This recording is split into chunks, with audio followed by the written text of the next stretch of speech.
Okay, I'm going to take a stab at this because nobody seems to want to do it.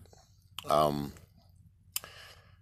People were asking the question, why did Shedeur Sanders not get drafted in the first 3 rounds, right? And they're asking the question, asking the question, asking the question. Okay. Here's the deal, man. Deion Sanders is a father. He loves his son. Since he's the greatest defensive back to ever play the game of football, he thinks, or his dream is, to see his sons be successful. Would you say that's an admirable thing? I think it's a great thing.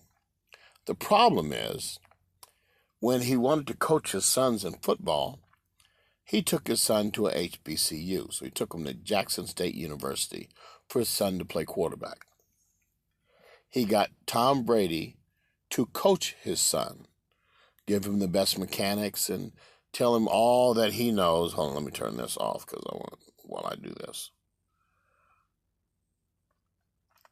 To tell Tom Brady to tell his son Shedeur Sanders all that he knows about playing the position of quarterback, right, to make him a better player. The problem was he was at Jackson State University, which is a HBCU. They don't play nobody. So he says, wow, if I want my son to get drafted in the NFL in a high round, in a good draft pick, a first-round draft pick, my son's going to have to go to a better school than an HBCU. So they went to the University of Colorado for 2 years. And he sweet-talked Travis Hunter, the best wide receiver in the game of football coming out of high school, to join him and his son on their journey through their college career. So they started at Jackson State and then rushed and went to Colorado State for 2 years. Here is the problem. This is why Shedeur ain't get no play. This is the top 25, the final results from last year's college football rankings, right? And look at these teams in the top 25, the final rankings after the whole season was done, right? And of all these teams on this list, Colorado only played one of them. Out of the top 25 teams in the country, the best players in the country, they only played one team. That was BYU. They played BYU at the end of the year, and they lost. Now, hold on, let me give you an idea here. We'll be here, right? Okay, they were 9-4 last year, all right? They played North Dakota State. Really? Nebraska. They played Nebraska. Nebraska sucked last year, and they got smoked by Nebraska.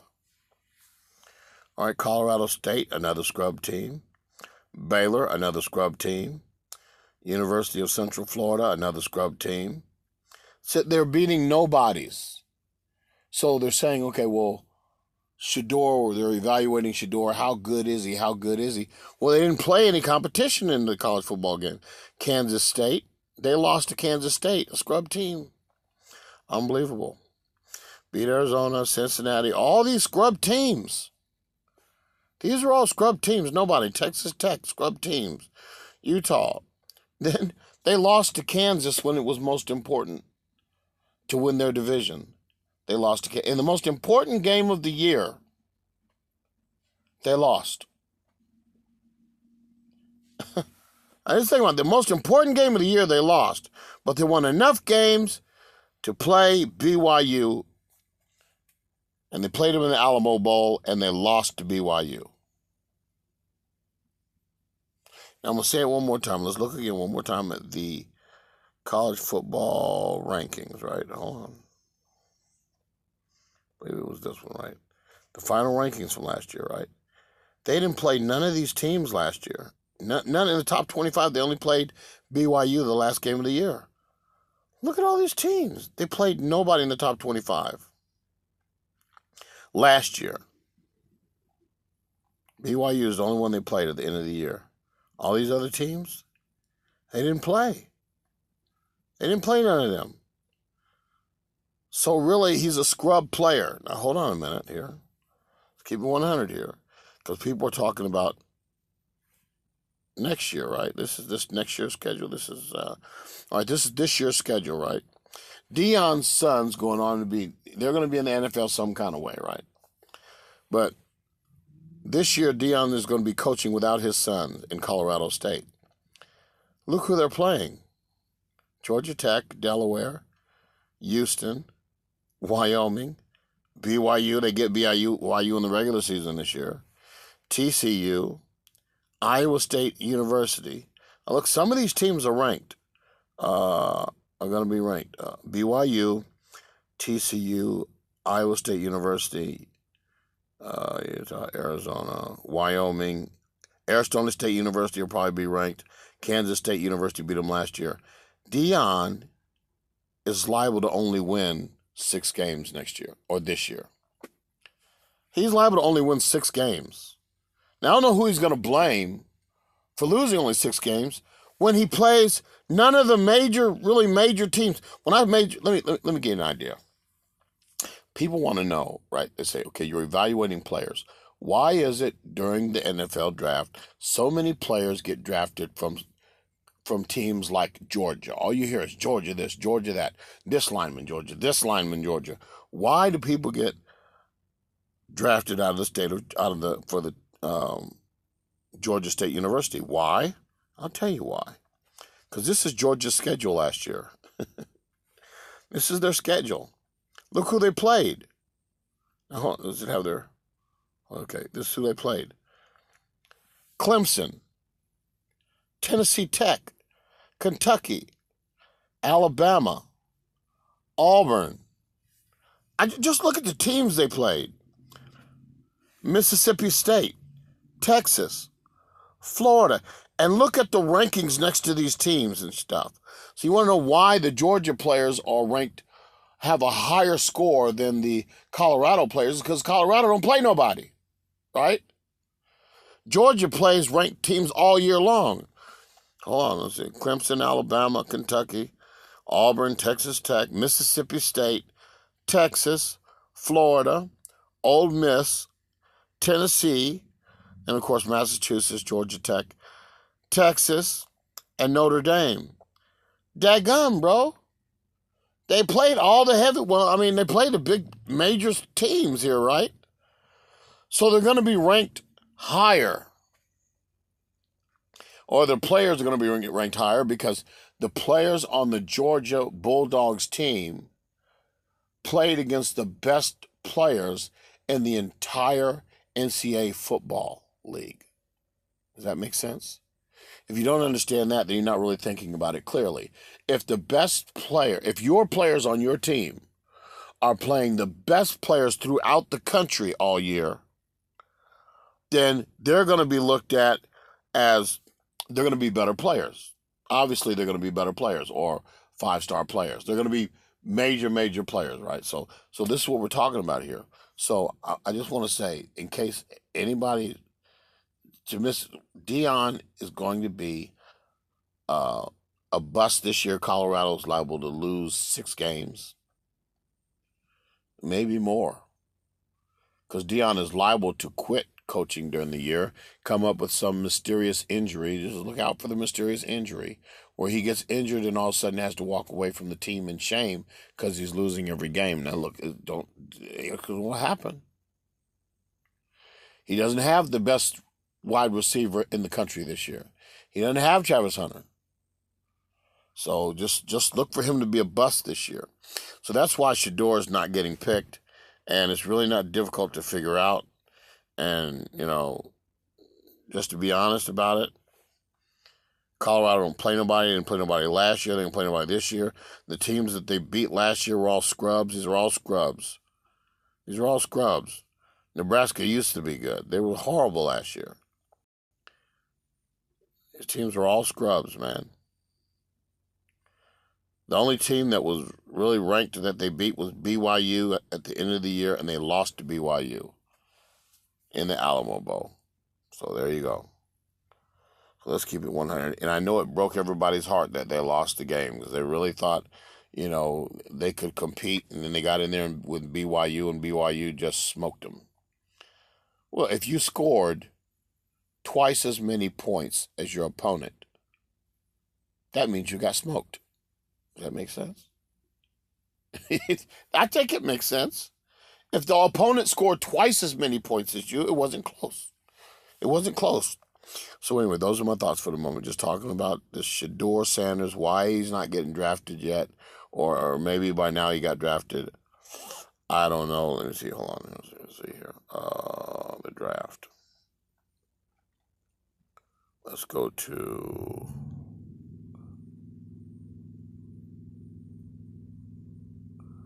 all teams. Round 3. Go past Pittsburgh because they just got a running back. Let's see what happened after that. Wide receiver, safety, line. Another quarterback was chosen before shedeur. Seattle chose Jalen Milroe. Now, who did he play quarterback for? Alabama. All right? Let's see if shedeur. Another quarterback was taken by Cleveland. Cleveland chose Dylan Gabriel. This is in round 3. Maybe they're choosing shedeur now. Certainly they got to choose shedeur now. Oh, no, people are still picking. See, Dion thinks his son is going to just step in the National Football League, get a $100 million contract, and bling, bling, bling, bling, bling, because he's got all these relationships with Nike and all these types of shit. And everything is flying in his face. All the billionaires got together and said, wait a minute. This kid ain't played nobody. So we're going to give him a $50 million contract for some Nike shoes in the National Football League. Not in college. In the National Football League. And nobody's going to buy his shoes because his son is going to be a scrub. So that's what we're talking about here. People are going to invest money and there's going to be no reward for investing the money. It'd be different if his son was like outstanding offensive line, the Raiders. So the Raiders had another chance to get shedeur. Remember, Tom Brady is the one that has been schooling shedeur the last couple years. And even though he's one of the general managers or part owners of the Las Vegas Raiders team, he refuses to draft shedeur. He said, well, why wouldn't you draft shedeur? Because all that comes with it. You want money, but you ain't played nobody yet. You can't, and then it's the arrogance, wearing all those diamonds on his neck and legendary. I'm legendary. Oh, your ass ain't legendary. You ain't competed against the best yet. You've competed against like 3-tier players your whole college football career. And now you want to come in the National Football League when you haven't played against the best. In the National Football League, you will be playing against the best players on the planet. So it's different with, some of these. That's why when these recruiters go to these parents' homes and they come from schools like Alabama, Ohio State, LSU, they're like, well, your boy, if I come to ask your boy to come to my school to play on our team, we play against the best players in the league. So he'll be a better opportunity for your son to move on and play in the league. They call it the league, the National Football League. They just say in the league, right? If your son goes to some little small nobody school, the chances of him getting or entering into the National Football League are very slim unless he is unusually talented. Well, unusually talented, you mean people like Lamar Jackson. Lamar Jackson has talent out of that is you can't teach. It is something that was given by God. Same thing with what's that quarterback for the Arizona Cardinals? I can't think of his name. That little short guy for Arizona Cardinals. That man has talent from God. That man has talent from God. There's just some kids are just born with unusual talent. Shedeur is not one of them. So there you go. So that's what I have to say today. He's not no fantastic quarterback. He ain't got no. Travis Hunter. Travis Hunter has got talent from God. He's got unusual talent. He's just something that's never heard. That's one of a kind. He's a one of a kind athlete. That's why he was chosen number 2. Not because of shedeur. Anybody could have been throwing to Travis Hunter. That's how talented he is. So those are my thoughts for the moment. Just want to touch on this Shedeur Sanders thing because nobody really is talking about the general reason why some people are looked at as more valuable as other people. It could be because of the competition or the talent. You understand the talent. It's like no, I can't even go there. I want to say something so bad right now. Ooh, I want to say something so bad right now, but it would be wrong for me to do so. But anyway, those are my thoughts for the moment. That's all I got to say. And I know Shedeur's crying right now. And his father's crying right now.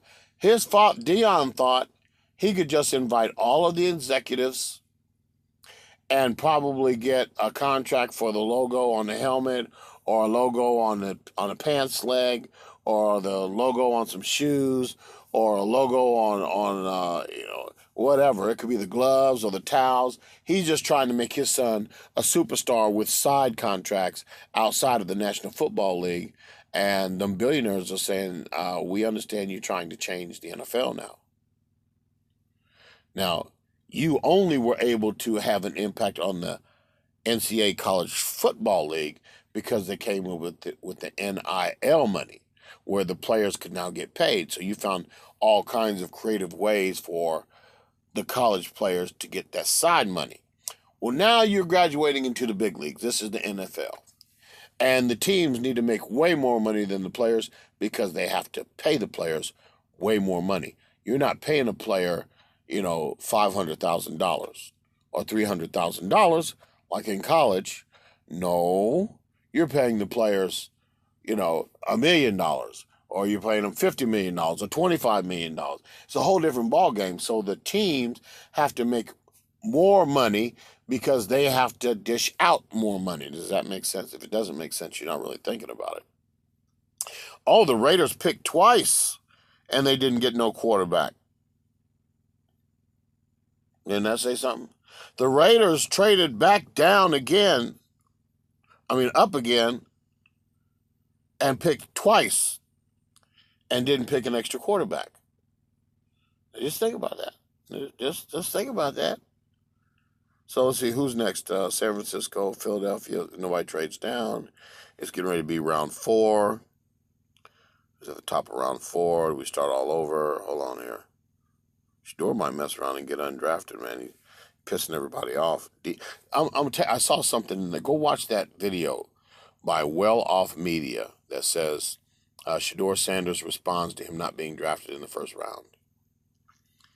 I know it's an hour-long video or whatever, but if you watch the whole thing, there's a part in there, a moment, when Dion gets so frustrated, his son says, well, maybe I can go get drafted by the Raiders because he's thinking about Tom Brady. And Dion immediately snapped, you ain't going to the Raiders. Dion thinks he can control where his son goes in the National Football League. Now, the National Football League has put up with that with Eli Manning and maybe one or two other players in the entire history of the National Football League. You think they're going to let this young kid, black kid, tell them what he is and ain't going to do, where he is and where he's not going to play? Or his dad, you think they're going to let Dion tell him where your son is and where he won't play? None of them might give him a contract. He might have to come on a team as a walk-on and get minimum pay. I'm telling you, arrogance could... Oh, there was a video I saw. I can't think who it was by today. Oh, I can't think. Colin, what is his name? Colin Hurd or something like that. I think his name is... He's a sports talk show guy. I think his name is called Colin Hurd, something like that. And this morning, he dropped a video talking about why Shedeur didn't get drafted yet. And he said, listen, parents, it is not a crime to teach your children about something called humility. And then in a very nice way, he explained how arrogance can drive everybody away.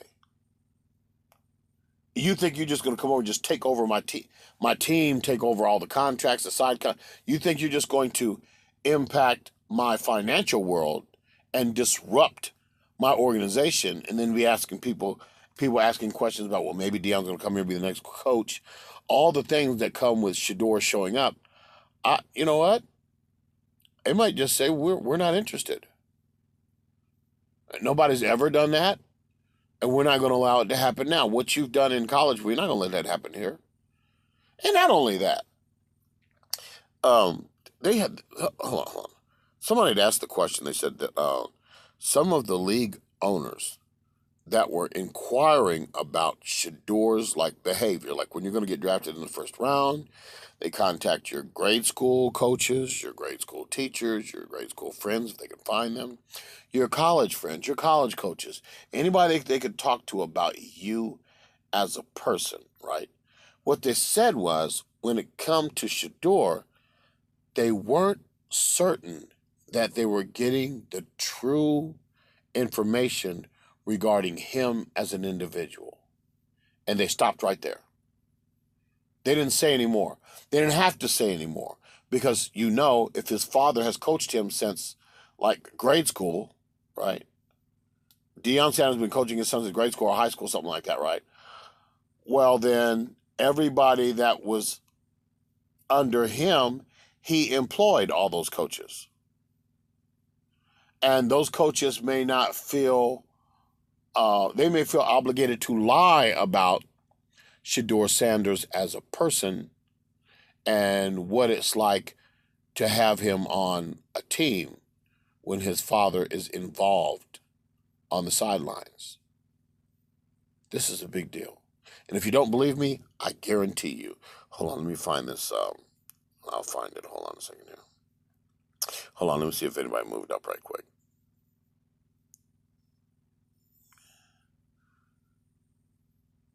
No, shedeur still ain't been took. Hold on, I'm trying to think. I'm trying to think of the team. They played them last year and they got whooped. Hold on a minute. Here it is, Kansas. All right, Kansas. Now, if my memory serves me correctly, last year, all right, the first year that Deion went to Colorado, he hired for the offensive coordinator the coach from Kansas, right? I think. No, wait, was it Kansas or was it? Wait a minute, was it Kansas or was it Kansas State? I can't remember. I just remember the offensive coordinator that he hired the first year at Colorado. He ended up saying the offensive coordinator was having a problem between him telling shedeur what he wanted him to do and his father asking other people outside the team to have influence on telling his son what to do. And so shedeur couldn't grow the way he wanted him to grow because of outside influences from Deion Sanders. Now, if you don't understand that, it's kind of hard to explain. But if you come there as offensive coordinator and you've worked good with quarterbacks, you've done real well, and then while you're in the midst of teaching shedeur the things where you see he has weaknesses and flaws, and then here Deion comes and goes get Tom Brady, and every day Tom Brady's talking to shedeur every day. Well, then why in the fuck did you bring me here? Why didn't you hire Tom Brady to be the offensive coordinator? Because now it's interfering with the relationship between the offensive coordinator and the quarterback of the team when someone outside of the team is telling you what to do. So now you can just ignore what I tell you to do, and I'm sitting there watching you on the field. I'm watching you in practice, and I'm seeing your flaws face to face where somebody else is looking on camera at a film or on a CD or something, or DVD or something, right? And he doesn't see what I see. I see when you get tired, right? I see all of the things that person cannot see, right?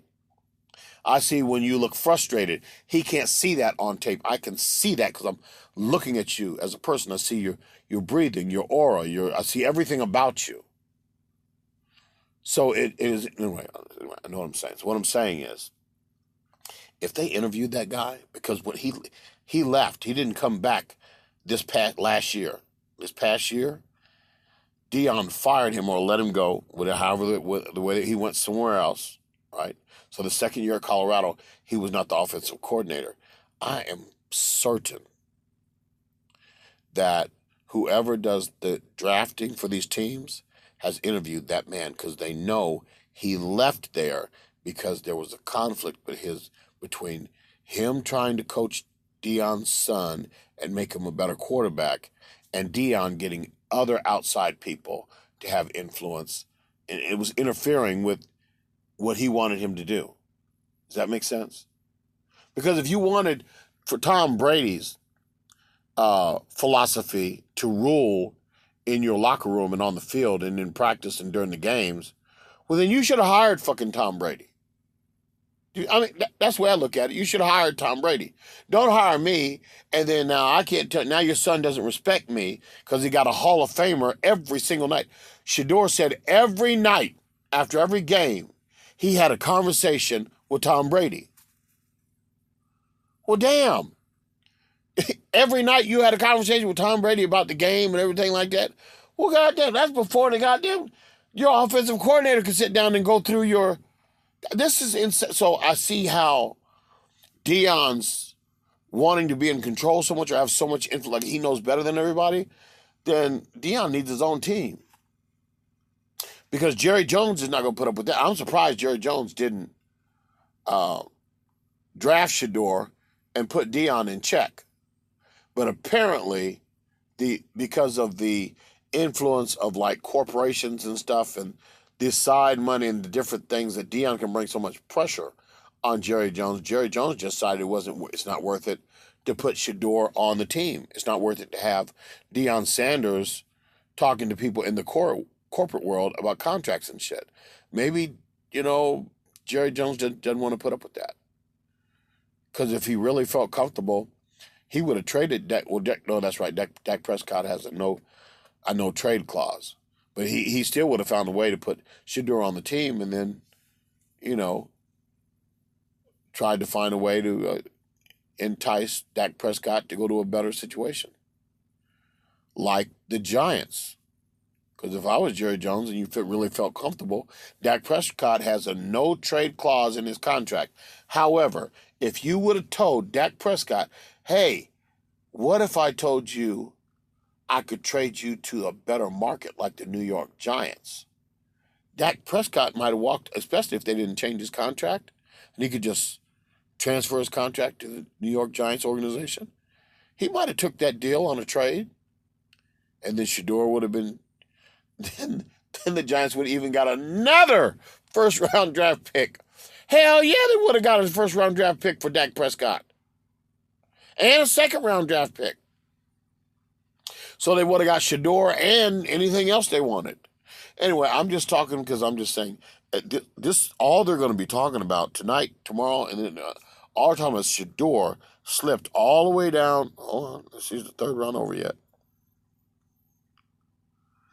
Here we go.